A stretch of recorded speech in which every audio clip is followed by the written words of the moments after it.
হ্যাঁ হ্যালো সোহেল ভাই, সোহেল ভাই, হ্যাঁ বলো। এই রওনা দেন তাড়াতাড়ি আসেন। মারিয়া এসেছে? চলে আসবে, অবশ্যই আসবে। আরে আপনাকে বলেছিলাম না, এই পৃথিবীতে একজন লোকের কথাই মারিয়া শোনে। আরে সেই একজনটা কে? ওটা বললাম নিষেধ আছে, বলা যাবে না। আপনি দেরি করেন না, চলে আসেন। ধরতেন। ওকে ঠিক আছে, আমি আসছি। জায়গাটার জন্য কোথায়? আপনি এক কাজ করেন, ওই যে অপেরা হাউসের দক্ষিণ দিকে আর্ট গ্যালারি আছে না? হ্যাঁ, ওই নিচে সাইডে আসেন। আচ্ছা আচ্ছা ঠিক আছে, ওকে।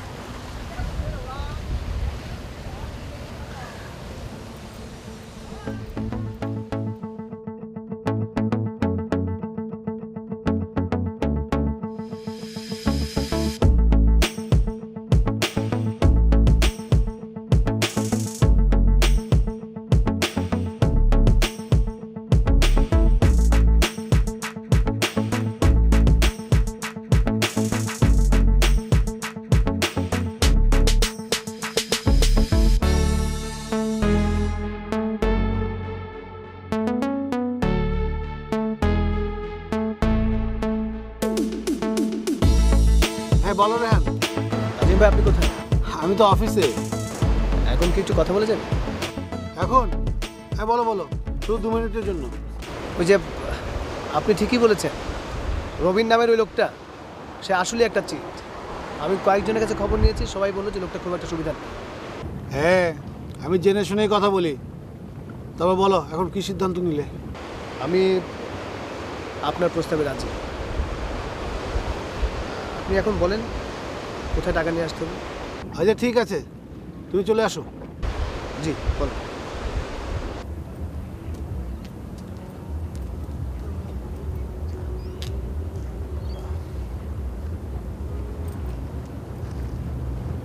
এই যে নাজির। সালামালাইকুম। ওয়ালাইকুম আসসালাম, কি খবর, কেমন আছো?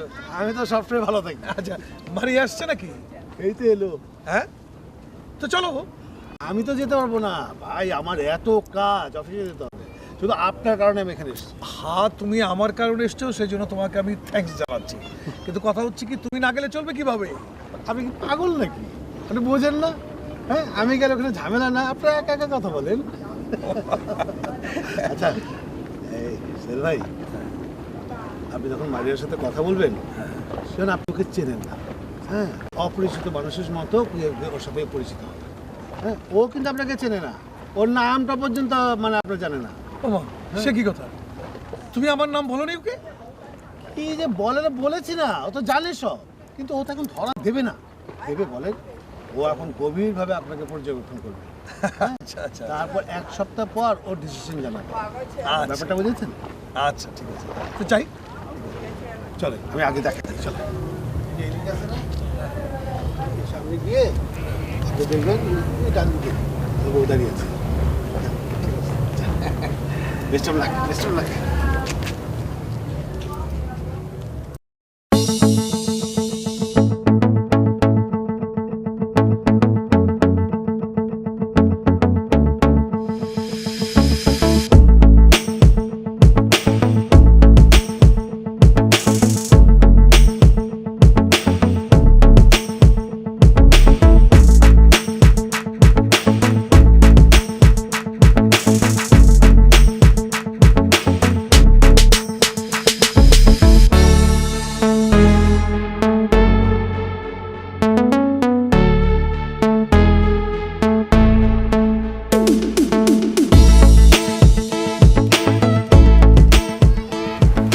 Excuse me.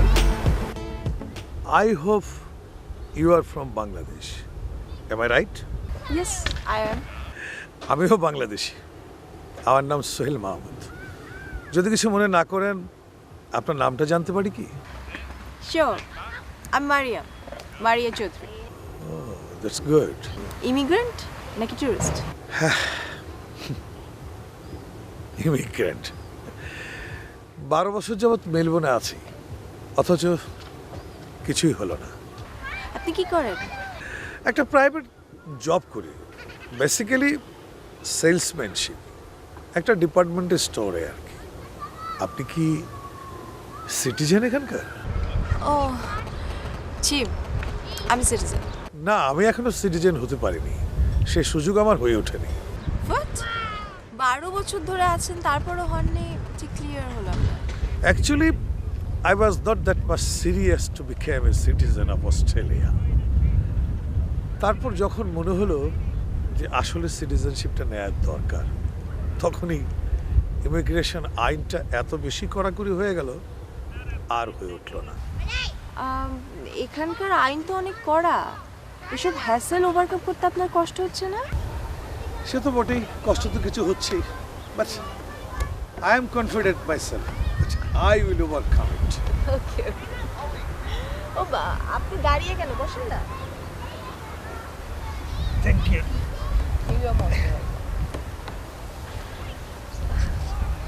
আচ্ছা, আপনি দেশে ফিরে যাচ্ছেন না কেন? দেশে তো আমার উৎস, একদিন তো ফিরে যেতে হবে। তবে বিদেশে থেকে দেশের প্রতি কন্ট্রিবিউট করার সুযোগটা আমি হাতছাড়া করতে চাচ্ছি না। Wow, that's a good thinking. By the way, আপনি থাকেন কোথায়? এই তো হফার্স ক্রসিং এ। আপনি কি কোনো জব করছেন? হ্যাঁ, করছি। আচ্ছা, আপনি কি এখানে প্রায়ই আসেন? শুধু এখানে নয়, যেখানে প্রকৃতির নিদর্শন আছে সুন্দর সুন্দর, আমি সেখানেই যাই। আমার জব শেষ করার পরে কোনো পার্ক, সমুদ্রের তীর অথবা কোনো প্রাকৃতিক সৌন্দর্য যেখানেই থাক না কেন, আমি সব জায়গাতেই যাতায়াত করি। ইন্টারেস্টিং। কীরকম? অ্যাকচুয়ালি আমিও প্রকৃতির সান্নিধ্যে প্রতিদিন আসি, জাস্ট অফিসিয়াল ডিউটি শেষ করে সোজা যে কোনো জায়গায় ঘুরে বেড়াই। That's good. আমাদের মধ্যে হয়তো আরও কোনো কিছুর মিল আছে। অ্যাকচুয়ালি আমার লেট হয়ে যাচ্ছে, আমাকে উঠতে হবে। আবার দেখা হবে নিশ্চয়ই। হ্যাঁ, হতে পারে। আসি তাহলে, হ্যাঁ, বাই।